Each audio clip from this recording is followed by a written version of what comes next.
I was just about to flare this hose or tube, and I thought, well, maybe this is worth a video for someone. And this isn't necessarily about how to fix a compressor.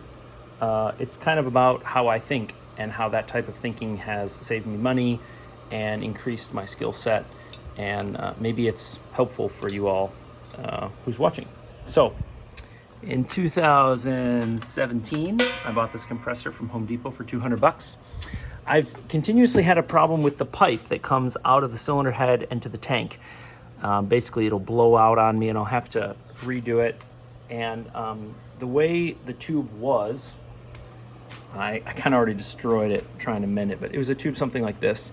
But instead of a flare at the end, which goes in to seal, it basically just had a little dimple in the tube, like a little recess, and there's a little O-ring in there. And that's a fairly cheap construction method compared to flaring. And whether they did that to save money, to sell it to you for less, or they did it so that it would fail, who knows? But this new pipe costs like almost $30, and it was like $10 shipping. So it was like $40 into, a $200 item, and it was just replacing sort of a bad design with a bad design. And I've had trouble with it for a long time. And the O-ring would hold for varying amounts of time. And anyway, so then I realized that I could probably make my own and just flare it. So if you look inside there, you'll see this inner seat. That's how it seals. And I realized that, a brake line that you have in automotive would seal in there. So I already had this tool. Let me turn off the fan. I already had this tool, double flaring tool set from OTC. I had this as a mechanic for brake lines. I already had this cutter for normal household stuff. I bought this at an estate sale for a few dollars. What I didn't have was a tool for bending. So it can be difficult to bend this type of tubing without kinking it. So I bought this on Amazon. I don't remember exactly how much it was, maybe 20 bucks.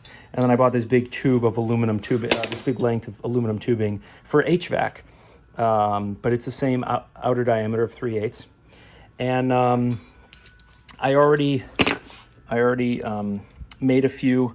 I made one that ended up busting. The flare broke off because it vibrated too much, because it was basically too tight of a radius. So now I have to do something that won't vibrate as much.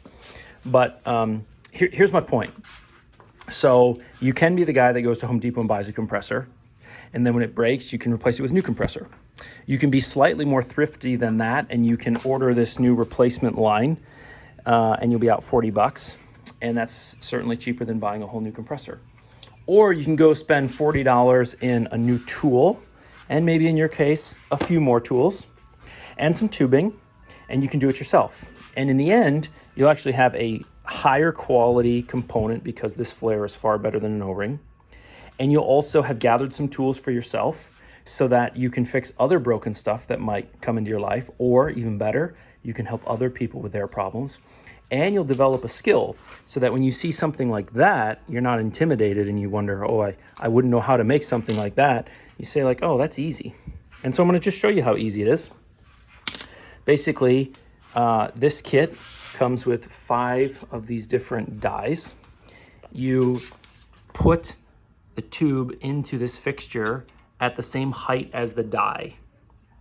Then you pop this die, you put a little bit of oil on here. You pop that die in there like that.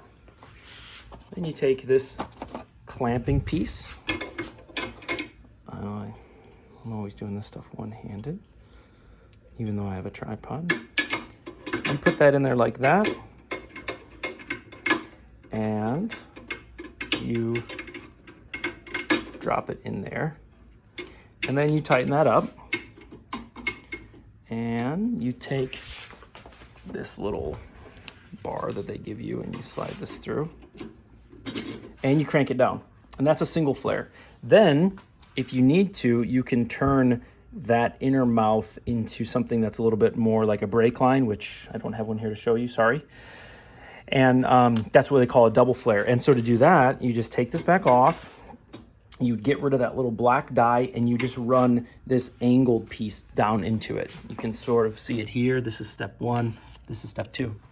So it's really not complicated. And you can practice 10 times before you'd ever start to use up a considerable amount of material.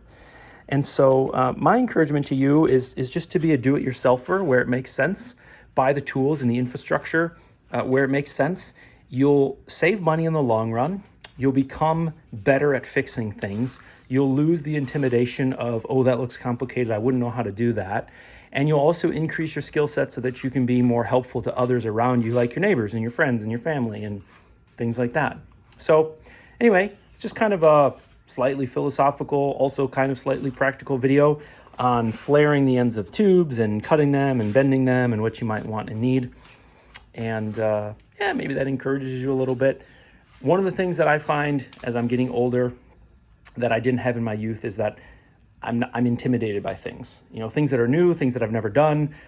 I'm intimidated. Like, oh, what if it goes wrong? And what if I break it? And what if it blows up? And I didn't have that when I was young. I was sort of ignorant as a kid, where you think, oh, that'll never happen to me and I'll be fine. It'll go great. And as you get older, you get this stronger sense of intimidation. And I think to keep that at bay, you got to learn new skills and try out new things. And sometimes the first time you do it, it'll be more expensive than if you just bought the piece. Like, maybe I screwed up so many times I got to buy another roll of this. But you develop a skill, and then you take that skill with you in life. And then after 2 or 3 or 4 projects like this, you're saving money hand over fist because you already have the equipment, you already have the skills, and this tube only costs you, 98 cents or something. So anyway, I hope that encourages somebody out there.